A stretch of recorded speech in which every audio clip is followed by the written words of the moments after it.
Jean-Paul Sartre's famous phrase, "L'enfer, c'est les autres, hell is other people," first appeared in his 1944 existentialist play No Exit.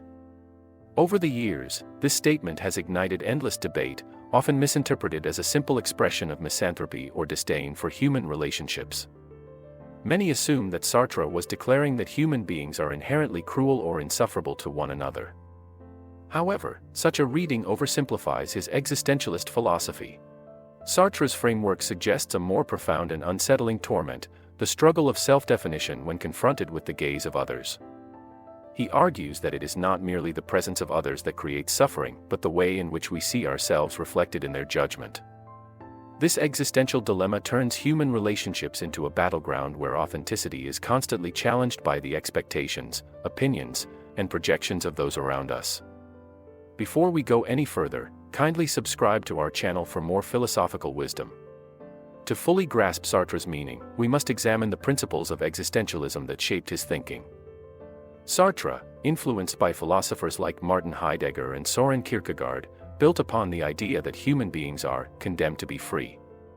Unlike traditional philosophical doctrines that propose a predetermined human essence, Sartre asserted that existence precedes essence, meaning we are born without inherent purpose and must construct our own identity through choices and actions.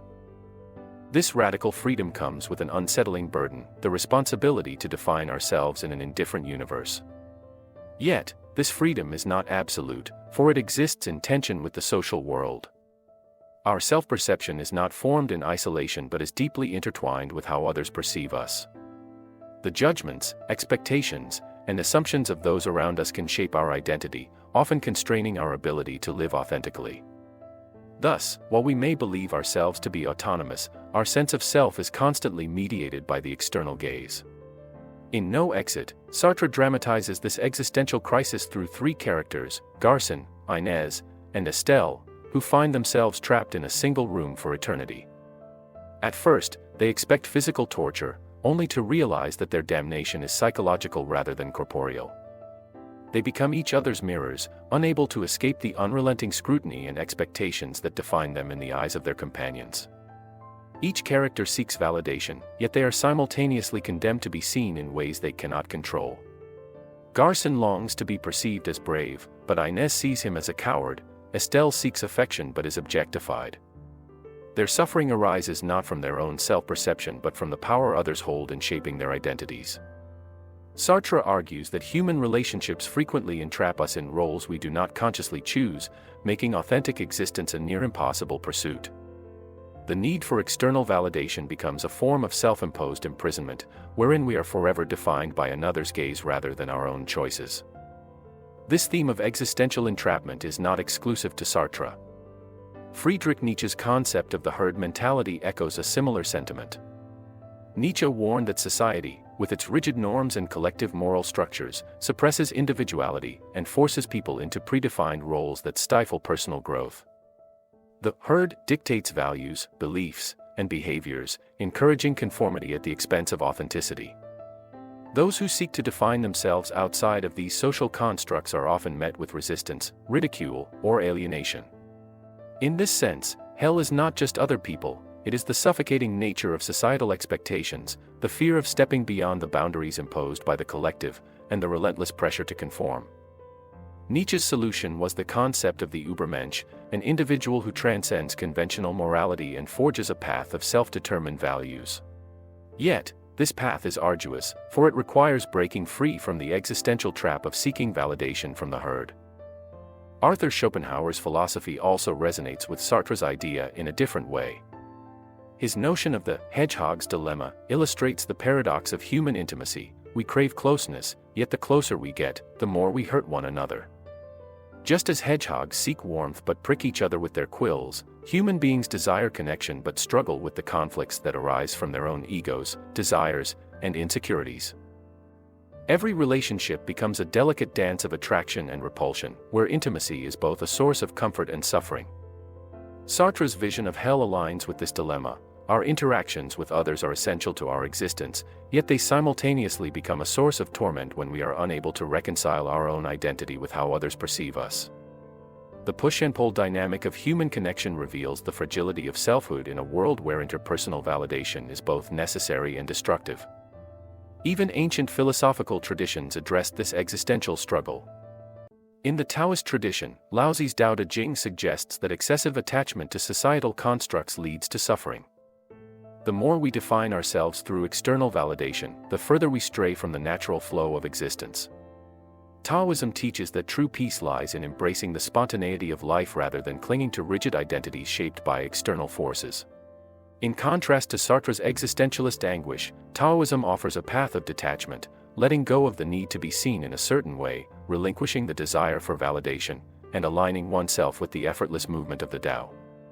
Where Sartre sees suffering in the inescapable gaze of others, Taoism proposes liberation through the dissolution of attachment to that gaze.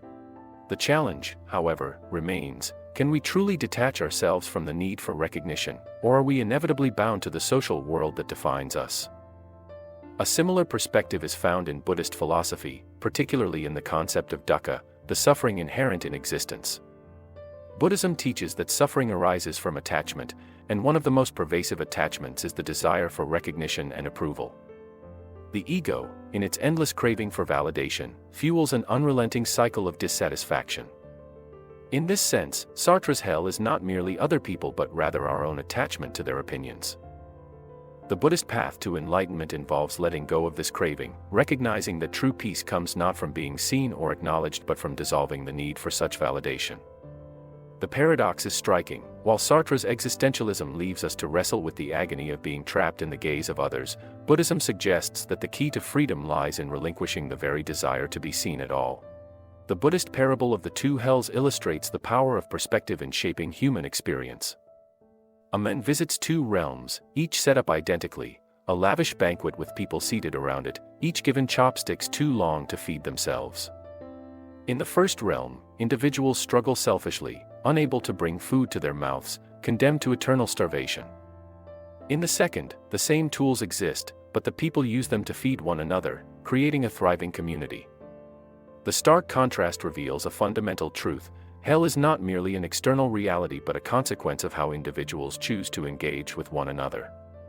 This idea resonates deeply with Jean-Paul Sartre's existentialist claim that hell is other people, emphasizing that suffering often arises from how we perceive and interact with those around us. Søren Kierkegaard extends this notion with his critique of the crowd, arguing that true selfhood emerges only in solitude. According to Kierkegaard, society imposes a false identity upon individuals, diluting authenticity through collective pressures. Fyodor Dostoevsky's Notes from Underground explores this tension further. His unnamed protagonist rejects society as a force that stifles individuality, yet in his isolation, he suffers just as much.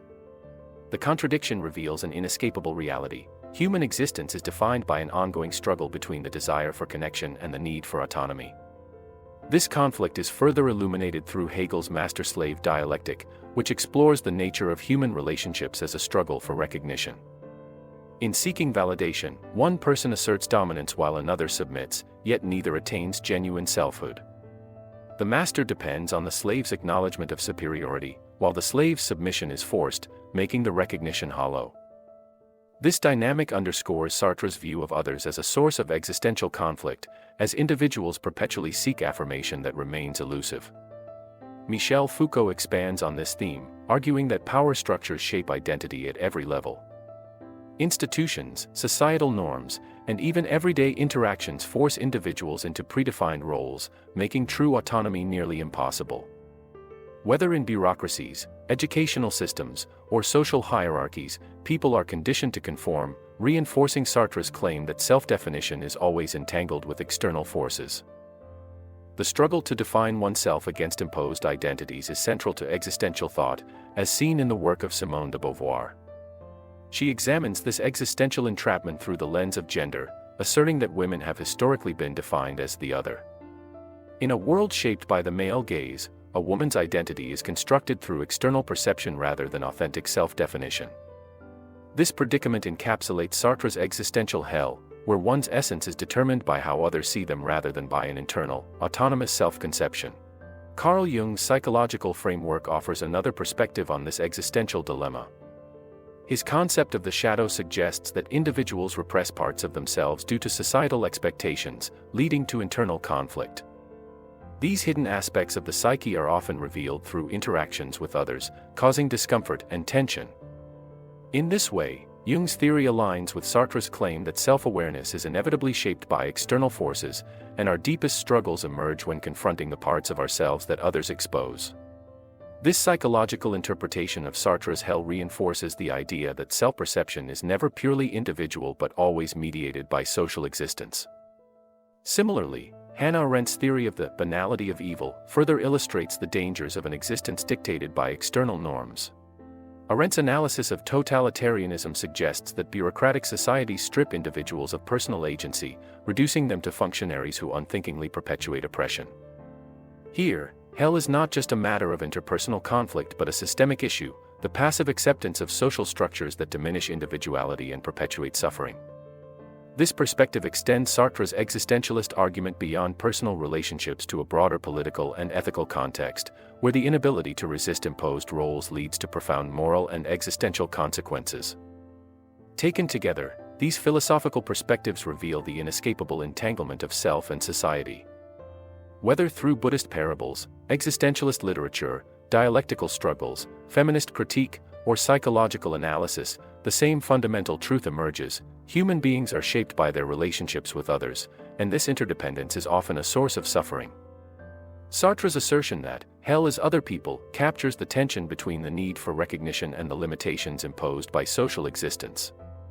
Yet, as the Buddhist tale suggests, this existential condition is not entirely bleak. The way individuals engage with others determines whether their existence becomes a torment or a source of mutual support. Whether through acts of dominance, submission, repression, or passive complicity, people continually shape and are shaped by their social reality. The challenge, then, is not to escape the influence of others, an impossible task, but to navigate these relationships in a way that affirms rather than negates individual authenticity. Sartre's existential hell is not inevitable, but overcoming it requires conscious effort, a refusal to be defined solely by the gaze of others and a commitment to forging a self that exists beyond imposed roles and expectations. Ultimately, the phrase, "hell is other people," is not a declaration of misanthropy but a challenge to exist authentically despite the gaze of others. The question is not whether others are hell, but whether we allow them to define us. This is the Beyond the Surface channel. Like the video, share it with a friend and subscribe to the channel for more videos like this one about educational philosophy. Thank you for watching.